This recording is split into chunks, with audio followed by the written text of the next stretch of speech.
Hi friends, Pastor Terry here. We are Dalhousie Church, and this is Overtime. 3 periods of play, 3 points to the sermon, and then some more things that we need to discuss, or might be of some benefit, at least to some of us. We just are completing the 10 commandments, our top 10 invitations to walk with God. And we've been looking at how in the Old Testament, for the first people of God, it was this invitation to walk with Him in the land. And the 10 Commandments then expanded in the book of Deuteronomy for the people of Israel, this understanding that they could walk with God by giving Him His due, worshiping Him, no other gods, no idols, etc., and by regarding and respecting one another, by giving one another their due. Don't steal, don't lie, don't cheat, don't covet, is the last of the 10 Commandments, and it's related to our relationship with stuff. And we will speak about that on Sunday. We spoke about that on Sunday, and the idea that we live in a materialistic culture, materialistic world, where everything has become about stuff. I take it some encouragement by going into the pages of Scripture and seeing that this is not just a now problem. But one of the things that I think is a now problem is how our relationship to debt. And one of the challenges is that debt can come out of covetousness. It can come out of, I want more stuff than I can actually afford, and so I'm going to leverage myself to the nth degree in order to get the stuff that I want. And this is where I think lots of people run into financial problems. This is where it's worth us just at least raising it to the surface for conversation as a church family, because the Scriptures address these things. Our relationship with debt, there are lots of people who are willing to offer their authoritative opinions on how you should spend your money or how much debt you can or should not carry. Typically, my experience has been that Christian investment counselors, Christian mortgage consultants or mortgage brokers often get it right. They will give good advice concerning avoiding becoming overextended. How big a house? I want a bigger house. How big a house can I afford? These kinds of questions become part of the concern. I want a newer car, nicer car, more elaborate car. Some of the things that drive those purchase decisions are ambitions to look good. I feel good about myself because I'm feeling like I'm successful. We talked about that on Sunday, this idea that the 10 Commandments come in almost a full circle. There's this sense that have no other gods, don't have idols, comes around then to don't covet, because in coveting things, I end up making them gods in my life. They become that for which I live, and I become a human doing rather than a human being. And we want to stay in this place where we are human beings in relationship with God. So a few things that you could do. There's a Christian sort of financial guru named Dave Ramsey, who has an organization called Crown Financial Ministries. Now, I find some of the things that they admonish to be pretty harsh, a little strong, and not necessarily always just the biblical way of doing things. But if you need a good swift kick in the seat of the pants on this subject of money, he's a good guy to listen to because he will kick you hard. And I would say, remember this. So his story, in a nutshell, was that when he was 26, he had become a multimillionaire, real estate investment worth over $4 million at the time. By the time he was 26, that was by the time he was 26, he was a multimillionaire. By the time he was 28, he was bankrupt. He had overextended himself, and he was bankrupt. He then began to try to gather the things he'd learned and to advise other people. Now, he's done a good job of that and garnered quite a reputation for himself. You can hear him on the radio. You can read his books. He has accumulated a net worth of at least $55 million, probably more like $200 to $500 million, $500 million in net worth. Well, so he's selling some stuff, would be my point. And we need to be aware of that. Whoever it is that brings us advice, especially when it's on the internet, it's being monetized through YouTube, et cetera, et cetera. So Point being, take it with a grain of salt. This is not a carte blanche endorsement of Dave Ramsey or Crown Financial Ministries, but he is a person out there that you can and might want to listen to. The other person would be financial counselors that are related to mortgage brokers and that kind of thing, investment counselors, people that would give you good advice. And then, again, be aware that the vast majority of those people are commissioned, they earn their income based on commissions and then kickbacks from the products that are maintained. There are normally some trailer fees that become part of the way they earn their income, because if you stay with that insurance product or that investment brokerage or investment product or that mortgage even, in many of these cases there's some kind of trailer fee that will come back to them, becomes part of their income.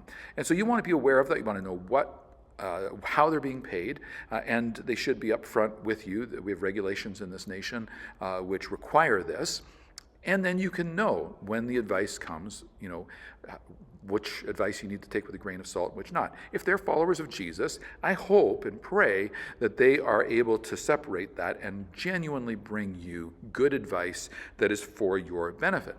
Now, most of the financial advisors that I've heard over the years consider a mortgage debt for your primary residence to be reasonable debt. They don't necessarily like it. Dave Ramsey would say it that way. Don't necessarily like it, but it's reasonable debt because compared to the costs of renting forever, you at least are paying down your mortgage and eventually accumulating an asset, accumulating some equity as you pay down the mortgage and more of the home belongs to you. History suggests that we can expect the home that I buy today to be worth a little bit more tomorrow. Now, that's probably not true within a short period of time, but is generally considered to be a reasonable expectation over a longer period of time. You own the home for 10 years or you own the home for 20 years, normally you can expect that it's going to be worth more than it was when you bought it. So that would be home debt, which is often considered to be acceptable. It speaks to the nature of equity. I want to come back to that word in just a minute. There are other kinds of debt that can be a real trap. Automobile debt, for instance. I had a friend when I was much younger who bought the nice fancy vehicle that he wanted when he was young, had big mortgage payments, car payments, and that became a real millstone around his neck for years while he tried to pay off this debt in order to drive the kind of vehicle that he wanted to drive when he was young. I had another set of friends who were influenced by people like Dave Ramsey, who resolved that they were not going to take on any debt other than mortgage debt. And so they drove some beaters for a few years, and they found their way. They're both professionals. Today they're extremely successful in terms of, they're wonderful Christians, and they have some financial wealth that they've accumulated. But they did so by avoiding debt, especially things like automobile debt or credit card debt or anything like that comes from commercialization, from materialization. It's a material debt. It's associated with consumer debt. They're the things that I consume, the things that I buy. And that is a very dangerous kind of debt. I've had a different set of friends who kind of lived their life based on the idea that they would finance whatever they needed up to the maximum amount that they could carry given their incomes. They both had good incomes, and they had various ways of talking about it and justifying it, but that was how they lived. They did okay. You need to recognize, though, that there's a significant amount of presumption attached to the decision to live at that margin, that extent of your income, because you're presuming on the idea that I will have a job tomorrow. They worked for government, so maybe that was a reasonable expectation, and it wasn't presuming too much. But for most of us, that's a big presumption. And there's certain sort of axioms that would be used, like you should be able to survive for at least 3 months with no income. and then be able to get back on your feet after that. If there was some kind of crisis, this would be the kind of wisdom that people would have. If you're living your life on the outer fringes of your capacity, that's not likely possible. It leads us then to talk about equity, because you could buy a vehicle for X number of dollars, tens of thousands of dollars, and it's always going to depreciate. It's a depreciating asset, and it will never be worth what you paid for it when you drove it off the lot. Now you got to get from point A to point B. You want to do so reliably. There are all kinds of factors that are going to come into this, and so you decide, what can I drive, or what do I need to drive in order to do my job, in order to get to work, in order to care for my family adequately. But the idea of bringing some of our covetous ambitions into conformity with reality and living within our means would be one of the ways that we want to manage debt in a responsible way before God. I'll come back to that before we're done here. One of the things, so there was a day when a dollar invested into an asset was something that you would retain. 150 years ago, if you bought a hammer or you bought a saw, it was yours. You would hold it. It might be a lifetime investment. It might be even something you'd pass on to your kids because you have a hammer and a saw and you could build something with it. Yay, hammer and saw. An asset, something you can do something with. We have increasingly moved as a society economically to a place where we don't really own anything. We borrow things. And I think the most stark example of that, there was a day when I was a young musician and I started my record collection. And I kept a collection of vinyl albums. And for a season of time, I had a turntable I could play it on. Eventually, they were just collecting dust. Eventually, I got rid of them because I had moved on to cassette tapes. Some of you don't even know what a cassette tape is, but you could record on them, you could take them in your car, things like this. Well, then they became passé, and we moved on to compact discs, CDs, the predecessor to the DVD. Compact disc, put them in your car, play them, more durable, all kinds of wonderful things about CDs. I had boxes of CDs because I'd invested in music a lot over the years. Well, today we are into a streaming world. The entire music industry has changed radically, some for the better, some for the worst. But now you have to pay a subscription if you want access to the majority of music that you're going to want to listen to. And so you're tied to a monthly fee, whether it's $10 or $15 a month to get this. And so where I used to be able to buy something and hold it, like a hammer or a saw, the middle step were things that were depreciating assets. Unless you happen to have had a collector's vinyl album or a collector's CD or something like that, almost all of that stuff, you paid $20 or $25 for it, and eventually, you'd be lucky if you got pennies on the dollar at a garage sale for it, and the vast majority of that stuff, went out in the trash from my place years ago. So they weren't really very valuable assets, and now you don't own any of it. You just you rent it. You rent the use of the music. You stream the music in.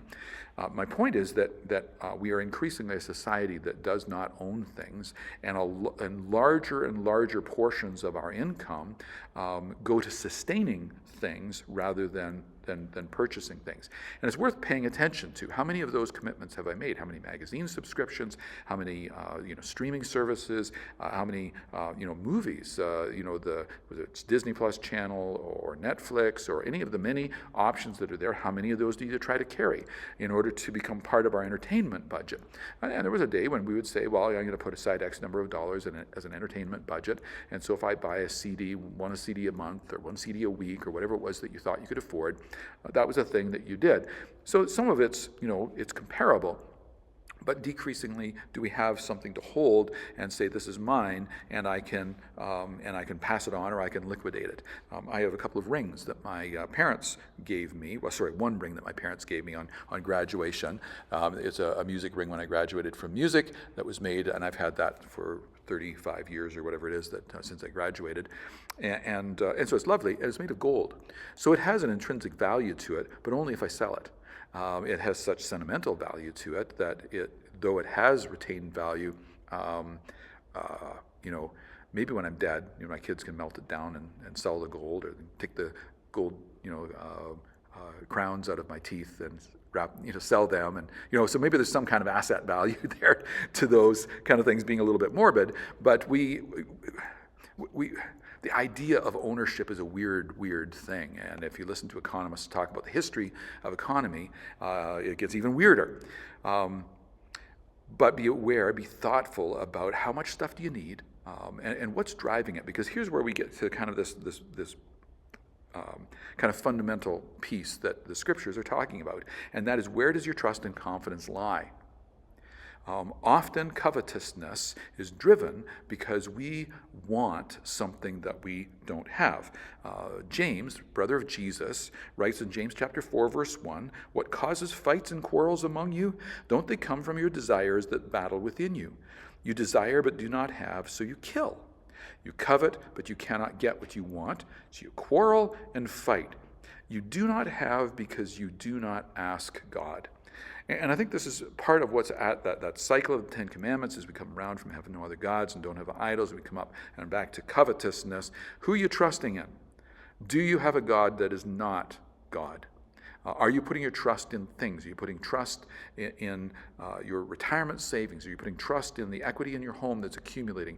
Are you putting your trust in how good you look in that new car, or how good you look in that big house, or the boats, or the ATVs, or whatever it is that you really feel like you...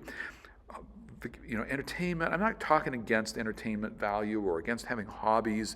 All of these things are good. I'm inviting you to be thoughtful, because God's inviting us to be thoughtful about our money.